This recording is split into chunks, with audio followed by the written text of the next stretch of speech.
ভোর আর নতুনকে একসাথে নাচতে দেখে ভীষণ রেগে গেল কমলিনী। হতভাগা হয়ে গেল ঠাম্মি।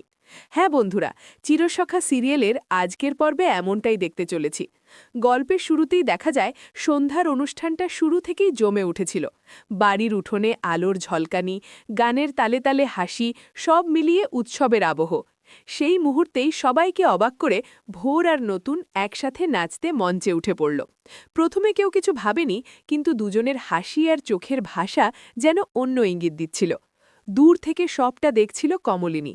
তার চোখের ভেতর ধীরে ধীরে জমতে লাগল আগুন। এতদিনের অভিমান, না বলা কথা, অব্যক্ত কষ্ট সব যেন এক মুহূর্তে বিস্ফোরিত হল। ভোরের হাত ধরে নতুনের ঘুরে দাঁড়ানোটা তার সহ্য হল না। গান যত এগোতে লাগল, কমলিনীর রাগও তত বাড়তে লাগল। অবশেষে সে আর নিজেকে সামলাতে পারল না। মঞ্চের সামনে গিয়ে সবার মাঝেই থেমে দাঁড়াল কমলিনী। তার কণ্ঠ কাঁপছিল, কিন্তু চোখে ছিল কঠিন দৃঢ়তা। এভাবে সবার সামনে? তার প্রশ্নে মুহূর্তে থেমে গেল সুর। চারপাশে ফিসফাস শুরু হল। ভোর একটু পিছিয়ে গেল, নতুনও অপ্রস্তুত হয়ে পড়ল। এই সব কিছুর মাঝে এক কোণে দাঁড়িয়েছিলেন ঠাম্মি। এতদিন তিনি ভেবেছিলেন সব ঠিক হয়ে যাবে, সম্পর্কের জট খুলবে। কিন্তু আজকের দৃশ্য দেখে তিনি যেন হতভাগা হয়ে গেলেন। তার মুখের হাসি মিলিয়ে গেল, চোখ ভরে উঠল হতাশায়।